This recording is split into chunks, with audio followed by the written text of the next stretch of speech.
오늘 설교의 성경 본문제가 봉독하겠습니다. 사도행전 8장 26절부터 30절, 그리고 건너뛰어서 35절부터 40절까지 말씀입니다. 거룩하신 하나님의 말씀입니다. 주의 사자가 빌립에게 말하여 이르되 일어나서 남쪽으로 향하여 예루살렘에서 가사로 내려가는 길까지 가라 하니 그 길은 광야라. 일어나 가서 보니 에디오피아 사람 곧 에디오피아 여왕 간다게의 모든 국고를 맡은 관리인 네시가 예배하러 예루살렘에 왔다가 돌아가는데 수레를 타고 선지자 이사야의 글을 읽더라. 성령이 빌립더러 이르시되 이 수레로 가까이 나아가라 하시거늘 빌립이 달려가서 선지자 이사야의 글 읽는 것을 듣고 말하되 읽는 것을 깨닫느냐. 35절부터입니다. 빌립이 입을 열어 이 글에서 시작하여 예수를 가르쳐 복음을 전하니 길 가다가 물 있는 곳에 이르러 그 내시가 말하되 보라 물이 있으니 내가 세례를 받음에 무슨 거리낌이 있느냐. 이에 명하여 수레를 멈추고 빌립과 네시가 둘 다 물에 내려가 빌립이 세례를 베풀고 둘이 물에서 올라올새 주의 영이 빌립을 이끌어간지라. 네시는 기쁘게 길을 가므로 그를 다시 보지 못하니라. 빌립은 아소도에 나타나 여러 성을 지나다니며 복음을 전하고 가이사랴에 이르니라. 아멘. 오늘 설교 제목에는 지난 수요일 설교 제목에 붙은 부제가 오늘 설교에도 붙어 있습니다. 지난 수요일 설교 제목에 준비 1이라고 하는 부제가 붙어 있죠.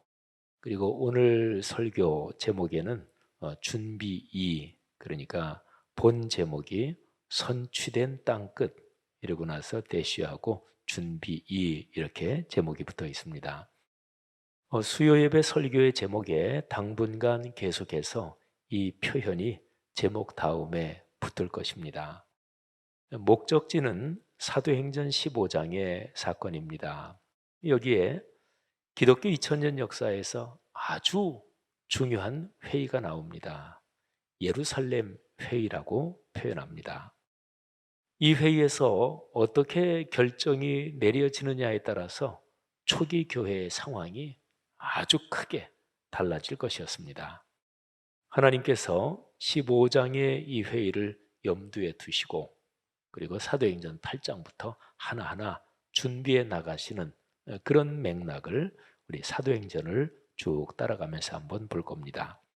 아무튼 사도행전 15장에 참 바람직하게 결정이 되는데 그 결과로 예루살렘 회의 그걸 기점으로 이방인 세계에 아주 본격적으로 복음이 전파됩니다.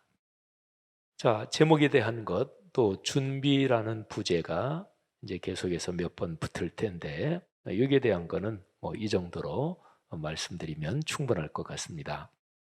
그냥 수요일 날 설교 들으시면서 준비라는 부제에 그냥 크게 신경 쓰지 않으셔도 됩니다. 그냥 사도행전 8장부터 15장까지 이 덩어리를 강의하는 연속 설교다 이렇게 생각하시면 되고요. 그리고 나중에 15장 내용을 가지고 제가 설교할 때 이 8장부터 왜 준비라는 부제를 계속 붙였는지 그게 이제 밝히 드러날 것입니다.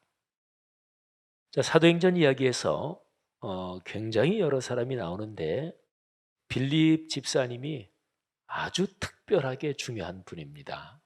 사도행전에는 꼭 무슨 중국의 삼국지처럼 굉장히 많은 사람들 이야기가 나오는데 빌립 집사님은 그렇게 많이 등장하진 않지만 아주 중요하고 독특한 분입니다. 6장에 7명의 집사님을 세우는 장면이 나오는데 그 중에 한 분이 빌립이죠. 빌립 집사님의 삶과 사역은 사도행전의 요절인 1장 8절에 깊이 연관되어 있습니다. 제가 빌립 집사님을 아주 독특하고 굉장히 중요한 인물이다 이렇게 말씀드리는 이유도 1장 8절 저 유명한 이 구절에 빌립 집사님이 굉장히 깊게 연관되어 있습니다. 자, 사도행전 1장 8절 우리 같이 한번 읽어보겠습니다. 오직 성령이 너희에게 임하시면 너희가 권능을 받고 예루살렘과 온 유대와 사마리아와 땅 끝까지 이르러 내 증인이 되리라 하시니라. 아멘. 자, 승천하시는 예수 그리스도께서 예루살렘의 초기 공동체 그들에게 명령하신 내용이지요. 교회는 예수 그리스도의 증인으로서 그분이 당부하신 복음의 말씀을 예루살렘에서부터 시작해서 땅 끝까지 전하는 사명을 받았습니다. 그 지역적인 확장으로 보면은요, 예루살렘 그리고 그 다음이 온 유대인데 유대 지방은 위아래로 길쭉한 이스라엘 지역에서 우리나라로 말하면 남부 지방이에요. 그러니까 남부 지방이 유대 지역 그리고 그 남부 지방 안에 예루살렘이라는 도시가 있는 거죠. 그러니까 예루살렘 그리고 예루살렘을 감싸고 있는 유대 지역 그리고 그 위로 중부 지방 북쪽으로 거기 붙어 있는 데가 사마리아 그렇게 되죠. 그리고 이제 바로 땅 끝이 나와요. 뭐 이제 그 당시에 지리로 말하면 중부 지방이 사마리아고 북부 지방이 갈릴리고 갈릴리에서부터는 이제 더 올라가면 이스라엘 경계 밖으로 넘어가요. 밖으로 넘어가면 시리아, 오늘날로는 레바논이라는 국가가 있고 그 위에 시리아가 있고 그렇죠. 근데 성서시대 그 당시에 시리아, 수리아 그리고 더 쭉 올라가면서 이제 왼쪽으로 이렇게 틀면서 아나톨리아 반도가 있지요. 오늘날의 터키 지역 이렇게 됩니다. 오른쪽으로 이렇게 틀면 뭐 이란, 이라크 지역이 그렇게 되지요. 근데 사도행전 1장 8절에는 네 가지 지역을 표현하는 단어가 나오는데 그런데 거기에는 예루살렘 그리고 온 유대 그리고 사마리아 그리고 이제 갑자기 사마리아까지만 나오고 땅 끝 이렇게 나오죠. 사도행전 6장 8절 이하를 보면 예루살렘 교회는 사도행전 1장 8절의 명령을 제대로 깨닫지 못하고 있었습니다. 예루살렘 안에서는 성도들이 늘어나면서 교회 공동체가 활성화되는데 그런데 정작 예루살렘 바깥으로 나가지 않았습니다. 이런 상황에서 발생한 스데반 집사님의 순교는 하나님의 섭리였습니다. 예루살렘 교회를 바깥으로 나가게 하시려는 하나님의 채찍, 몽둥이였다고도 얘기할 수 있죠. 스데반 집사님은 복음의 거룩한 확장을 위한 제물이 되었습니다. 스데반 집사님을 가만히 생각하고 묵상하면 마음이 깊이 아파오기도 하고 그리고 스데반 집사님을 묵상하면서 예수 그리스도의 복음을 위해서라면 내가 또는 우리 그리스도인들이 스데반 집사님처럼 복음의 거룩한 확장을 위한 제물이 될 수 있을까 이런 생각도 해보게 됩니다. 아무튼 스데반의 순교 때문에 큰 박해가 발생했고 예루살렘의 그리스도인들이 유대 사마리아 땅으로 흩어졌습니다. 그런데 그 사람들은 흩어지고 나서야 흩어지기 전에 좀 깨달았으면 좋았을 텐데 성경을 가만히 묵상해 보면 뭐 예루살렘에 있을 때는 깨닫지 못했고요. 흩어지고 나서야 비로소 사도행전 1장 8절을 조금 더 깨달았습니다. 흩어지고 나서 사도행전 1장 8절을 다 깨달은 건 아니에요. 조금 더 깨달았습니다. 그래서 그들은 흩어진 곳에서 복음을 전했습니다. 그러면서 유대 지역에 복음이 전파되기 시작합니다. 이거를 가만히 생각해 보면 그렇게 그 복음을 전파하라는 명령을 그렇게 깨닫지 못했을까 이런 생각도 듭니다. 유대 지역은 예루살렘 도시 바로 뭐 그게 있는 지역이고 성경에 그 여리고에서 예수님이 예루살렘으로 올라가시는 장면 나오고 또 예루살렘에서 여리고로 내려가다가 강도 만난 사람 이야기도 나오잖아요. 그러니까 예루살렘 그 바로 내려가면 여리고거든요. 또 뭐 예루살렘 그 근처에. 그런데 그렇게 복음을 전할 생각을 하지 않았을까 이런 생각이 드는데 아무튼 박해가 일어났고 그래서 흩어질 수밖에 없었고 그러고 난 다음에서 그들은 복음을 전하기 시작했는데 유대 지역에 복음이 전파되기 시작합니다. 자, 그런데 중요한 것은 사마리아 전도입니다. 사마리아 전도가 아주 중요합니다. 그러니까 유대와 사마리아 여러 지역으로 흩어졌다 이렇게 표현되거든요. 유대. 그런데 이제 중요한 게 사마리아 전도입니다.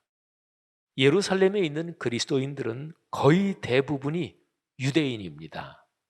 근데 사도행전 6장에 보면 유대인들 사이에 갈등이 일어나죠. 히브리파, 헬라파. 근데 히브리파도 유대인이고 헬라파도 유대인이에요. 히브리파는 이스라엘 지역 안에서 태어나고 자란 본토 토박이죠. 헬라파는 태어나서 자란 게 이스라엘 영토 바깥 로마 제국이 다스리고 있던 로마 제국 전역에 유대인들이 흩어져 살았는데 이스라엘 땅 바깥에서 태어나고 자란 그런 유대인들이 헬라파입니다. 아무튼 히브리파든 헬라파든 예루살렘 교회 초기 그리스도인은 거의 다가 유대인이었습니다. 그런데 당시 유대인들은 사마리아 사람을 아예 사람 취급도 하지 않았습니다. 뭐 상종도 하지 않았습니다. 유대인들은 그들의 신앙적 관습과 오랜 적대감 때문에 사마리아 지역에 복음을 전한다 하는 것은 생각하지도 못했습니다. 그런데 빌립 집사님이 사마리아에 가서 복음을 전했습니다. 엄청나게 중요한 사건입니다. 여러분 잠깐 한번 상상해 보면 뭐 성경에 기록은 되어 있지 않아요. 빌립 집사님이 왜 사마리아에 가서 복음을 전했을까? 하여튼 사도행전의 기록으로는 사마리아 전도를 처음으로 문을 연 분이 빌립이거든요. 그런데 어떻게 사도들도 한 사람도 사마리아에 간다, 거기에 복음을 전한다 이 생각을 하지 못했는데 어떻게 빌립 집사님이 먼저 그 생각을 했을까? 근데 저는 이제 오늘 설교를 준비하고 또 교회 와서 가만히 묵상하다가 스데반 집사님이 생각이 났어요. 여러분 사람은 누구나 다 자기가 이렇게 같이 묶여 있는 그런 사람들하고는 더 깊이 생각도 하고 또 끈이 더 끈끈하기 마련이죠.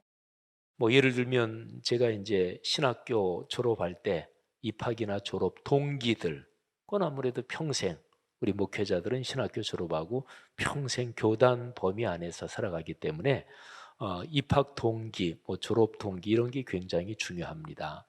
또는 뭐 회사 입사 동기, 우리 게 장로님들이 40분이 넘으시는데 우리 장로님들이 같이 장립받은 그 동기분 장로님들이 있죠. 뭐 하여튼 이런저런 뭐 같은 혈연 관계로 묶여 있든지 그러면 초기 교회에서 7명의 집사님이 처음으로 선출이 됐고 이제 많이 세워졌는데 7명의 집사님들 그분들 사이는 참 관계가 깊었을 거예요. 그리고 사도행전 6장에 보면 성령과 지혜가 충만하고 또 믿음이 참 훌륭한 분들이었습니다. 그런데 그 중에서 제일 리더격인 스데반 집사님이 순교를 당했습니다. 돌에 맞아 그렇게 죽음을 당하셨으니까 얼마나 참 끔찍했겠어요. 저는 빌립 집사님을 가만히 오늘 교회 와서 묵상하면서 생각하다가 빌립 집사님한테 스데반 집사님의 죽음은 어떤 영향을 끼쳤을까? 사울이라는 젊은이가 나중에 예수 그리스도를 만나고 전도자 바울로서 인생을 헌신한 것은 스데반 집사님의 죽음과 아주 밀접하게 연관이 있습니다. 이건 성경학자들이 다 얘기하는 거고 사도행전의 맥락을 보면 그게 나옵니다. 스데반 집사님이 돌에 맞을 때 그때의 사람들이 겉옷을 이렇게 벗어놓고 돌을 들어 쳤는데 그 겉옷을 사울이 맡아갖고 있었어요. 그리고 나중에 사울이 자기가 예수님을 만난 사건을 고백하면서 간증하면서 내가 스데반 집사님이 그렇게 재판을 받을 때 그 사람은 사형당에 마땅하다. 내가 찬성 투표를 했고 그리고 스데반 집사님을 돌로 치는 사람의 옷들을 내가 맡아 갖고 있었다. 이 얘기를 해요. 그래서 이제 성경학자들은 스데반 집사님이 순교를 당하는 그 장면이 사울을 막 혼란스럽게 만들었다 이렇게 보지요. 사울이 보기에는 사울은 철저하게 율법 교육을 받은 사람이거든요. 그러면 그리스도를 따르는 사람들은 완전히 이단들이고 잘못된 신앙을 가지고 있는 사람들이에요. 그런데 그 잘못된 신앙을 가지고 있는 그쪽의 추종자 중에 한 사람인 스데반이라는 사람이 죽음을 당하는데 얼굴이 천사의 얼굴과 같고 그걸 보고서 이 사울이 막 머리가 혼란스러워지는 거예요. 도대체 그리스도는 누군가? 그리스도를 따르는 사람은 누군가? 그래서 스데반 집사님의 죽음과 그리고 사울, 이 바울이라는 이 젊은이하고의 연관성은 많이 얘기를 해요. 그런데 저는 오늘 이 설교를 묵상하다가 빌립 집사님은 그럼 스데반 집사님의 죽음이 빌립 집사님에게는 어떤 영향을 끼쳤는가 그 생각을 한번 해봤어요. 아무튼 굉장히 큰 영향이 있지 않았을까 그런 묵상을 했는데요. 아무튼요. 사마리아에도 복음이 전파되고 그들도 하나님의 말씀을 받았다는 소식이 예루살렘에 전해지자 예루살렘 교회 지도자들에게는 상당한 이게 충격이 됐습니다. 사마리아 전도 소식을 듣고서 사도들이 급하게 베드로와 요한을 보냅니다. 그런데 이 사마리아 전도 소식을 듣고 나서 이들은 예루살렘의 사도들과 그리고 그 교회 공동체는 사도행전 1장 8절을 조금 더 이제 깊이 깨달아요. 아까 박해 때문에 흩어졌고 그리고서 사도행전 1장 8절을 조금 더 깊이 깨닫고 유대 지역에 복음을 전했는데 그때 사마리아는 갈 생각을 못했는데 빌립 집사님이 사마리아를 전도하고 그리고 나서 그 소식을 듣고 베드로 요한이 급히 내려가면서 이런 과정에서 우리 주님께서 사마리아의 복음을 전하라고 하셨지. 조금 더 깊이 깨닫습니다. 여러분 여기에서 우리가 잠깐 생각해 볼 것은 사도행전 1장 8절 내용에서 지리적 확장에 대해서 한번 잠깐 더 살펴볼 필요가 있습니다. 아까 말씀드렸는데 1장 8절에는 지리적인 확장하고 연관되는 4가지 표현이 나오죠. 오직 성령이 너희에게 임하시면 너희가 권능을 받고 예루살렘과 첫 번째, 두 번째 온 유대와 세 번째 사마리아와 그리고 네 번째 땅 끝까지 이르러 내 증인이 되리라 하시니라. 아멘. 여러분 흔히 이제 성경학자들이나 또는 사도행전을 묵상하는 사람들이 1장 8절을 예루살렘에서 시작된 복음이 땅 끝까지 전해지는데 그 지리적인 확장을 단계적으로 표현한 것이라고 말합니다. 그러니까 지리적인 복음의 확장, 그 단계적인 확장이 사도행전 전체에 들어있는데 그 전체가 1장 8절에 요약되어 있다. 이렇게 얘기하는 거죠. 그러나 조금 깊이 생각만 해봐도 이런 해석에는 문제가 있습니다. 자, 우선 1장 8절에 땅 끝까지 이 표현이 나오는데 사도행전의 마지막 장면에서도 땅 끝까지 이거는 성취되지 않습니다. 사도행전의 마지막 장이 28장이에요. 근데 28장은 땅 끝까지 복음을 전하는 그런 장면이 나오지 않습니다. 땅 끝이 아니라 당시의 땅의 중심, 그 당시 사람들이 머리로 인식하는 세계는 로마 제국이 통치하고 있던 그게 그 사람들이 보통 인식하는 세계였습니다. 로마 제국 바깥에 야만인들, 바바리안들이 살고 있었다. 그건 알고 있었어요. 그 사람 그 당시에 지식에도 있었는데 그런데 생활하면서 우리가 생활하는 세계 이런 거는 로마 제국이에요. 오늘날은 우리는 전 지구가 우리가 사는 세계 그러면 완전히 지구 행성, 이 둥그런 행성 하나 전체가 우리의 인식에 다 들어와 있죠. 코로나 때문에 더 그렇게 됐어요. 그 당시는 로마 세계가, 로마 제국이 그들이 생각하는 세계입니다. 그런데 로마 제국이 다스리고 있던 영역 그 세계에서 땅의 중심은 로마 제국의 수도인 로마시입니다. 사도행전 28장에서는 사도 바울이 로마시에 가서 만 2년 동안 복음을 자유롭게 전했다. 그걸로 끝이 나요. 사도행전 1장 8절에 땅 끝까지, 근데 땅 끝까지는 사도행전의 끝까지 봐도 나오지 않는다. 이런 거죠. 그러니까 사도행전 1장 8절이 사도행전 28개 장을 쭉 확장되는 것을 단계적으로 요약한 거다. 이게 맞지 않는 거죠. 땅 끝이 나와야 되는데 안 나오니까. 자, 사도행전 1장 8절이 복음이 더 넓은 지역으로 단계적으로 퍼지는 것을 요약하는 게 아니다. 그 더 중요한 근거를 제가 말씀드리겠습니다. 자, 예루살렘, 온 유대, 사마리아, 그리고 땅끝이잖아요. 땅끝은 말씀드렸고, 근데 예루살렘, 온 유대, 사마리아 요 복음이 퍼지는 상황이 사도행전 8장까지에 다 나와요. 이미 사도행전은 28장이에요. 28개. 근데 8장까지의 사마리아까지 벌써 다 나와요. 사마리아 전도가 8장에 나오지요.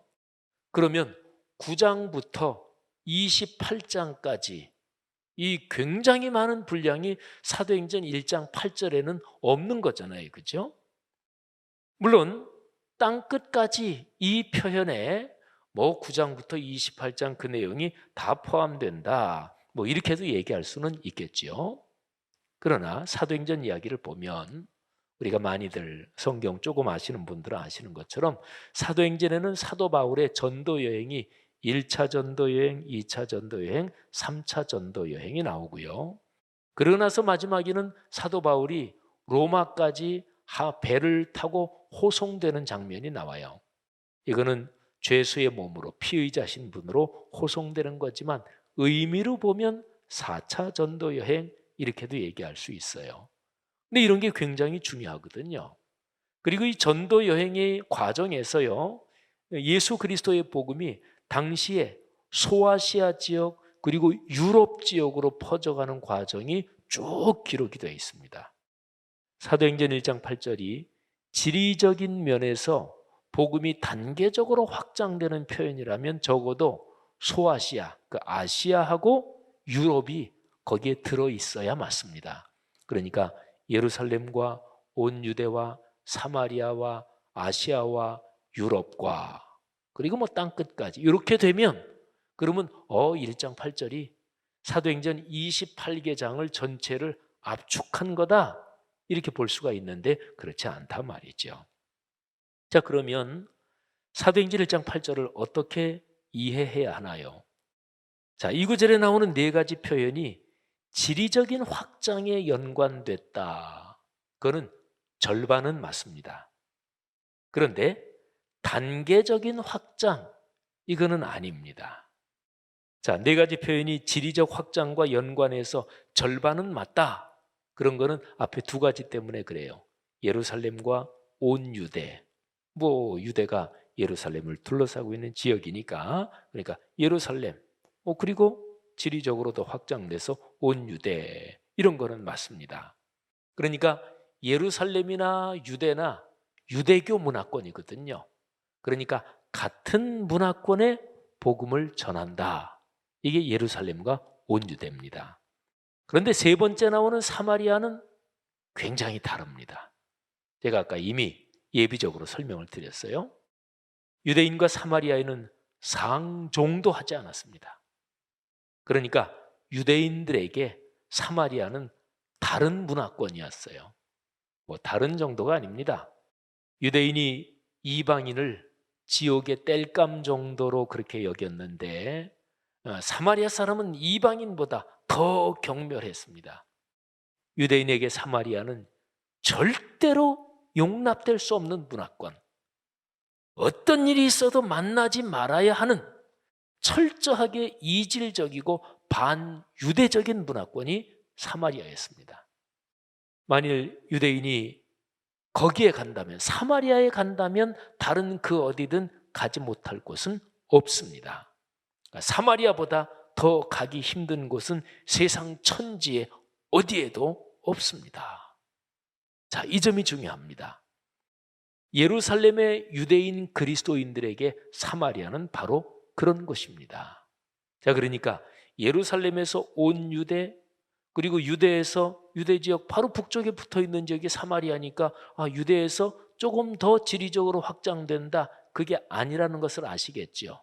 사마리아는 아주 특별하게 이질적인 그런 문화권인데 거기에 복음이 전파된다는 거예요. 자, 그리고 마지막이 땅 끝까지. 그러니까 예루살렘에서 온 유대, 이거는 같은 문화권, 동종 문화권으로 복음이 전파되는 거고, 그 다음에 사마리아로 간다는 것은 철저하게 이질적인 반유대적인 문화권 왼수의 지역으로 간다, 이런 얘기고, 그 다음에 이제 그 외에 땅끝 그 밖에 모든 지역은 이방 문화권입니다. 헬라 문화권이죠. 로마 제국이 통치하고 있는 모든 지역에 공통적으로 퍼져 있는 헬라 문화권이지요. 초기 교회의 주축이었던 유대인 그리스도인들이 예수 그리스도의 복음을 들고 헬라 문화권으로 갈 수 있었을까요?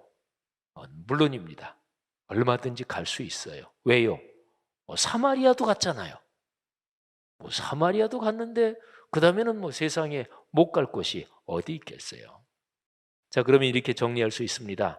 사도행전 1장 8절에 기록된 복음이 확장되는 구조, 그거를 다음과 같이 이해하면 됩니다. 자, 예루살렘, 이거는 복음의 출발점, 출발지. 온 유대, 말씀드렸죠? 동종 문화권의 복음을 전하는 것. 사마리아, 철저한 이질 문화권의 복음을 전하는 것. 땅끝, 그 외 세상 천지 이방 문화권의 복음을 전하는 것. 여러분, 그러니까 사도행전 1장 8절은 복음이 단계적으로 지리적으로 확장되는 그런 걸 기록한 게 아니라 전 세계의 복음이 전하는 것을 구조적으로, 문화권적으로 이렇게 나눈 거죠. 자, 그런데요, 제가 말씀드린 것처럼 오늘 우리 설교에서 주인공은 빌립 집사님입니다. 자, 빌립 집사님은 사도행전 1장 8절을 아주 깊이 깨닫고 있는 분이었습니다. 예수님의 이 명령에 철저하게 순종하신 분입니다. 보세요. 그 어려운 사마리아 전도의 문을 빌립 집사님이 여셨습니다. 빌립 집사님에 대해서는 성경에 얘기가 많이 등장하질 않아요. 오늘 제가 8장에서 빌립 집사님에 대한 부분을 중간에 잠깐 건너뛰고 읽어드렸는데, 제일 마지막에 보면 빌립 집사님이 가사로, 그게 요즘 그 팔레스타인의 가자 지구 하는데 거기가 가자 지구, 가자 거기에요. 그런데 그쪽 가서 에디오피아 여왕 간다게의 내시를 전도하고, 그리고서 빌립 집사님은 가이사랴에 이르니라, 이렇게 끝나죠. 그래서 빌립 집사님은 거기에서 이제 사도행전 이야기에 등장하지 않습니다. 나중에 이제 등장하는데, 하여튼 가이사랴. 근데 가이사랴가 어디냐면요, 예루살렘에서 북쪽으로 사마리아, 그리고 갈릴리에서 더 바깥으로 가서 해변, 지중해 해변에 있는 항구 도시예요. 그 가이사랴가 말하자면 지중해 전역으로 출발하는 배가 다 출발하는 곳. 그러니까 이방 선교의, 말하자면 교두보, 이방 선교의 출발지가 가이사랴입니다. 그러면 보세요. 빌립 집사님은 예루살렘에서 7 집사님 중에 한 분이셨잖아요. 그리고 유대에도 같이 전도했겠죠. 네, 사마리아를 전도했고요. 그리고 나서는 가이사랴에 가서 거기서 사시게 되는데, 거기는 모든 로마 제국으로, 이방 문화권으로, 헬라 문화권으로 이게 출발하는 항구입니다. 그리고 마지막에 사도행전 끄트머리 가면 빌립 집사님의 딸들이 등장해요. 사도 바울이 예루살렘으로 올라갈 때, 3차 전도여행까지 마치고 올라갈 때 모든 사도 바울을 사랑하는 사람들이 올라가면 죽습니다, 올라가지 마십시오, 성령이 사로잡힐 거라고 나에게 말씀하셨습니다. 그러는데 빌립 집사님의 딸들도 예언의 은사를 받은 사람들이었습니다. 그래서 바울이 나중에 예루살렘으로 올라갈 때 빌립 집사님을 잠깐 만납니다. 자, 아무튼요, 사도행전 1장 8절을 빌립 집사님만큼 깊이 깨닫고 있던 사람이 사도행전에 없습니다. 베드로도 아니고 어떤 사도도 아니고, 물론 아까 말씀드린 대로 빌립 집사님 얘기가 자초지종이 계속 나오진 않기 때문에 빌립 집사님이 왜 사마리아에 가서 전도했는지, 그리고 전도하다가 왜 빌립 집사님이 저 이방 지역인 가이사랴에 가서 거기에 터를 잡고 살게 됐는지 나오진 않지만, 근데 이거를 가만히 보면은 빌립 집사님은 사도행전 1장 8절 말씀을, 주 예수 그리스도께서 승천하실 때 주신 그 말씀을 누구보다도 깊이 깨닫고 있던 분이었다. 가이사랴로 간 게 어쩌다가 그쪽으로 가서 살게 됐다, 그게 아니고 사마리아 전도를 하고, 그리고서 이제 다음은 땅끝이다, 주님이 말씀하신 대로 땅끝, 거기로 갈 수 있는 중심지가 바로 가이사랴니까 이렇게 묵상할 수 있는 거죠. 여러분, 오늘 설교 본문은 빌립 집사님이 에디오피아의 고관에게 전도하는 장면이에요. 에디오피아, 그 지역은 아프리카 북부에 이집트가 있죠. 지중해 해변에. 근데 거기에서 내륙으로 쭉 더 들어가서, 그래서 에디오피아가 있습니다. 그 당시에 로마가 통치하고 있던 세계, 거기에서 그 당시 사람들의 인식에서 에디오피아는 땅끝이라고 할 수 있습니다. 땅끝입니다. 자, 그러면 보세요. 사도행전 1장 8절에 나오는 지리적인 4가지 표현 중에서 뒤에 2가지가 빌립 집사님하고 연관이 됩니다.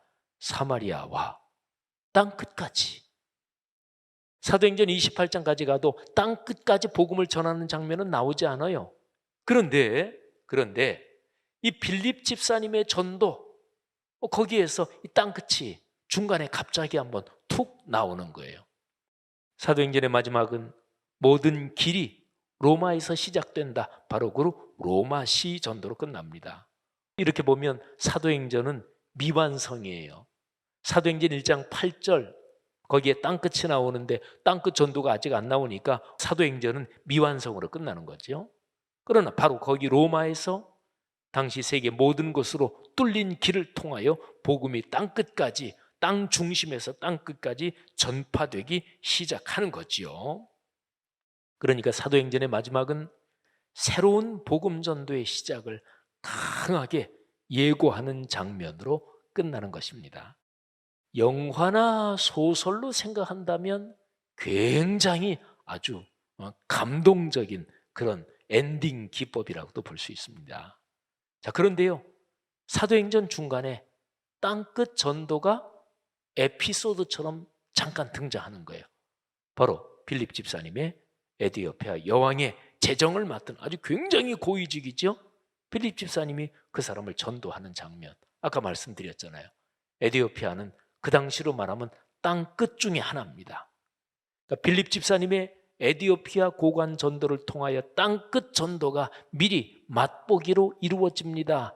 선취되는 것이지요. 선취, 먼저 선자, 취할 취자. 그러니까 땅끝 전도가 빌립 집사님의 사역으로 선취되는 거죠. 빌립 집사님의 땅끝 전도 그 이후 오늘날에 이르기까지 2000년 동안 복음이 전파되는 모든 지역의 이야기가 사실은 빌립 집사님의 그 에디오피아 그 고관 전도, 거기에 담겨 있습니다. 우리 한국 땅에 복음이 전파된 게 100몇십 년 전이잖아요. 근데 그때 당시에 이 나라, 이 땅, 이 조선은 속절없이 무너져가던 불쌍한 나라였습니다. 그런데 이 조선에 와서 복음을 전한 벽안의 선교사님들, 그분들은 빌립 집사님의 후예였던 거죠.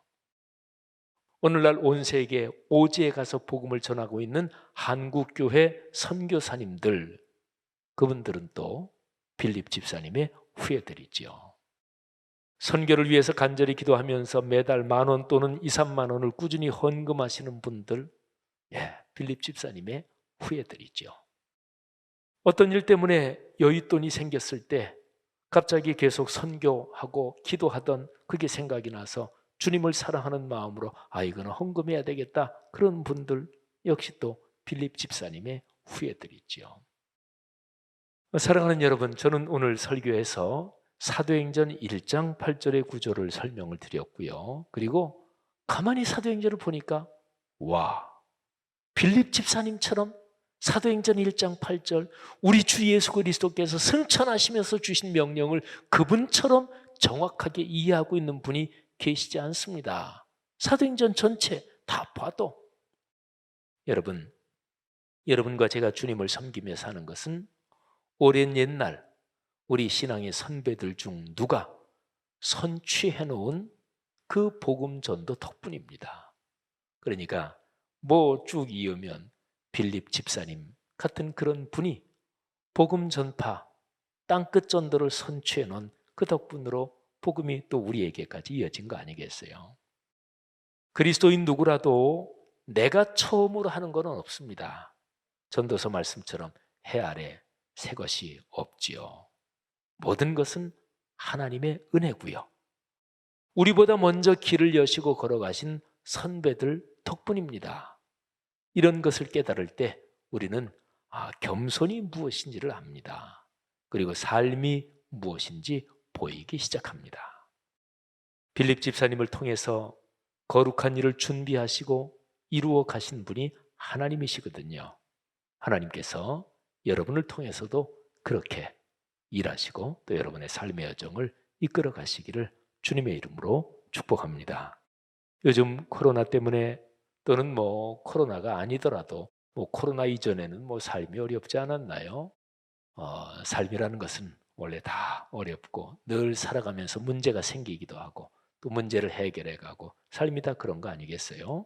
그런데 어떤 어려운 상황 속에서라도 마치 험한 파도가 치고 풍랑이 있는 바다에 있는 것처럼 항해하는 것처럼 그리고 그게 우리의 삶으로 우리의 정신적으로 시험을 당하고 유혹을 당하고 막 힘겨운 상황 그런 거에 대한 비유일 수 있겠지요. 그런데 그런 상황 가운데서 주님께서 우리 손을 붙잡고 가십니다.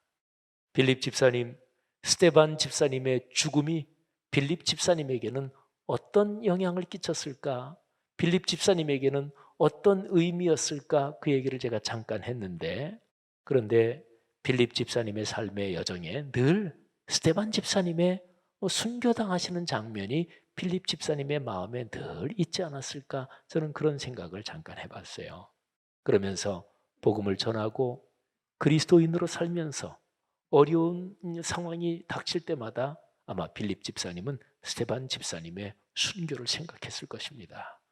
우리 처음 7 집사님들 중에 리더였던 그분, 참으로 우리에게 깊은 감화를 주셨던 그분이 순교당하는 장면, 그게 빌립 집사님을 평생 담대하게 만들고 헌신하게 만들었던 그런 계기 중에 하나가 아닌가 그런 생각도 해보는 거죠. 기억하십시오. 우리의 쉽지 않은 삶의 상황이 있더라도 하나님께서 우리를 이끌어 가십니다. 하나님이 여러분을 사랑하시며 여러분을 축복하십니다.